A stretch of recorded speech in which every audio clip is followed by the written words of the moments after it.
que a gente chama de racismo estrutural? Veja só, em geral, a gente quando pensa no racismo, a gente já pensa numa violência direta contra uma pessoa negra, contra uma pessoa indígena, enfim, contra um cigano, contra um judeu. A gente pensa numa violência direta, ou seja, quando você ofende alguém ou quando você impede diretamente a entrada de alguém em certo ambiente, quando você paga um salário menor, ou seja, a discriminação, né, enquanto essa ordem direta. Entretanto, eu acho que compreender o racismo implica que a gente deve entender o racismo não como um fenômeno conjuntural, porque fosse o racismo um fenômeno conjuntural, o que eu quero dizer com isso, fosse um fenômeno, uma anomalia, a gente geralmente trata o racismo como uma patologia social, ou então como uma patologia mesmo, né, atribuindo àqueles que são racistas algum tipo de problema intelectual, mental, ou mesmo de caráter, enfim. A gente costuma tratar o racismo como uma anormalidade. O que a noção de racismo estrutural coloca é que o racismo não é algo anormal, é algo normal. Normal no sentido de que, não que a gente deve aceitar, mas é que o racismo, independente de a gente aceitar ou não, ele constitui as relações no seu padrão de normalidade. Ou seja, o racismo, eu estou parafraseando até o Christian Laval, né, e o Pierre Dardot, quando eles dizem que o neoliberalismo é uma forma de racionalidade, eu quero acrescentar, o racismo é uma forma de racionalidade. É uma forma de normalização, de compreensão das relações. É uma forma de... o racismo, ele constitui não só as ações conscientes, mas constitui também aquela porção que a gente chama de inconsciente. Eu quero dizer, e eu quero dar um exemplo disso, né, do racismo enquanto modo de estrutura social, como funcionamento normal da vida cotidiana. Vamos dar dois exemplos. Quando eu falo de estrutural, eu estou falando basicamente de três dimensões do racismo, entendido dessa perspectiva que não é da patologia, seja como for que a gente entenda a patologia. Eu estou falando de economia, estou falando de política e estou falando de subjetividade. São esses três pontos que constituem o que eu chamo de estrutural.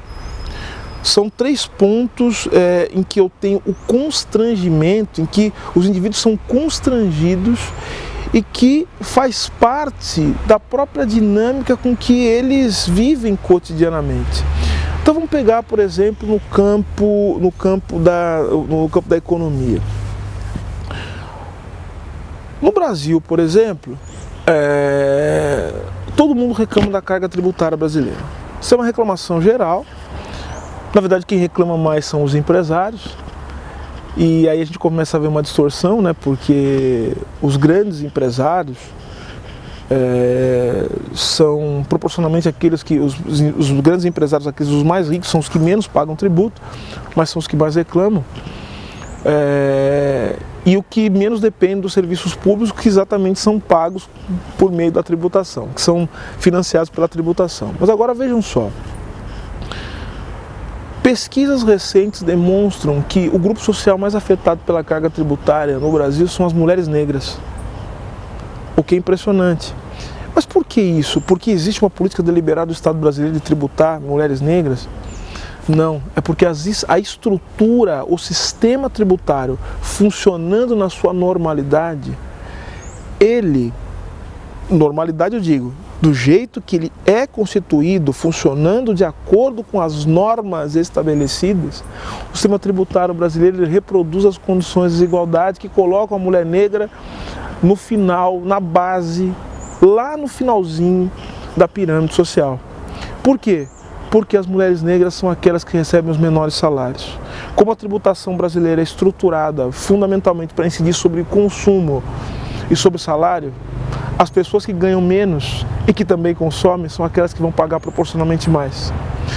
Então, vejam como isso vai formando uma cadeia. Se eu ganho pouco, moro em lugares de grande vulnerabilidade, o ganhar pouco cria privações que vão gerando tensões familiares, tensões sociais, que tornam as pessoas mais propensas a ser vítimas de algum tipo de violência. Então a gente consegue estabelecer uma relação estrutural entre o baixo salário das mulheres negras, a constituição do sistema político e tributário, falta de representatividade de mulher negra, as pautas das mulheres negras elas não tomam corpo a ponto de se tornar uma política social, uma política pública. Então vejam que juntando tudo isso, a gente consegue entender, por exemplo, outros dados que são assustadores. Por exemplo, o fato de que entre 2003 e 2013, a violência contra as mulheres brancas recuou quase 10%, 9,8%. Só que em compensação a violência contra mulheres negras aumentou 54,5%. O que explica isso a não ser uma condição estrutural? Uma condição de funcionamento normal das instituições. Agora o que espanta, e eu acho que essa é a questão mais fundamental de como o racismo ele é estrutural e ele é estruturante das relações sociais e da formação dos sujeitos, é que não há, mesmo entre as pessoas que não aceitam esse tipo de violência, qualquer tipo de ação política efetiva para se voltar contra isso. Ou seja, nós de alguma maneira naturalizamos a violência contra pessoas negras. A sociedade naturaliza a violência contra pessoas negras. A morte de jovens negros sistematicamente nas periferias não causa choque, como deveria causar, né? O assassinato de pessoas, estima-se que de todos os jovens mortos nos últimos anos, 77% desses jovens sejam jovens negros. O fato do encarceramento em massa atingir pessoas negras e jovens negros, isso não causa espanto.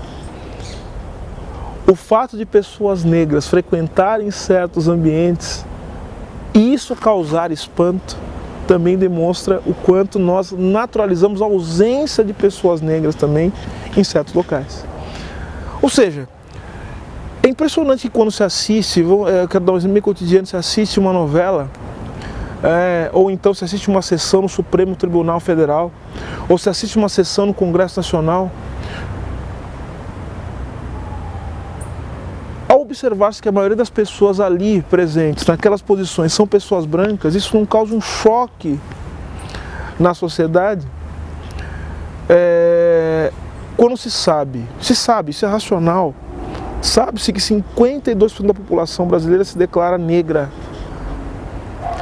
Então vejam, há espaços onde só existem pessoas brancas, ou espaços, em geral, espaços de poder, de decisão, mas 52% da população brasileira é negra.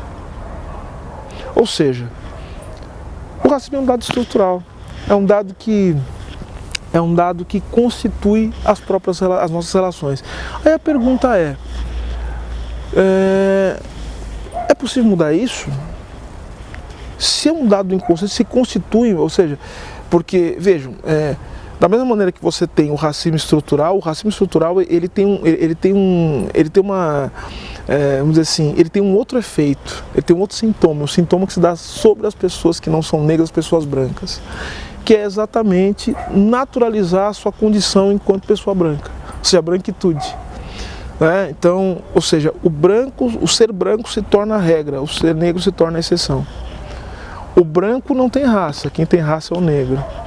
Ou seja, tanto o ser branco como o ser negro são construções sociais e que são vivenciadas a partir de certos privilégios estruturalmente estabelecidos. Enfim, nesse sentido, a luta contra o racismo e, portanto, a luta pela transformação social, pela construção de uma sociedade melhor, passa necessariamente pela luta contra o racismo na sua dimensão estrutural, o que significa que deve-se abrir mão de privilégios para que a luta contra o racismo seja uma luta efetiva. É uma luta para se desconstituir. Eu estou falando de racismo estrutural, mas a gente poderia estar falando, por exemplo, aqui de machismo, que também é estrutural. A condição do homem, o privilégio masculino, ele também estrutura as relações sociais. E daí, se a gente conseguir juntar racismo com política e economia, a gente já consegue perceber claramente como o racismo ele é um elemento fundamental de todas as formas de exploração econômicas.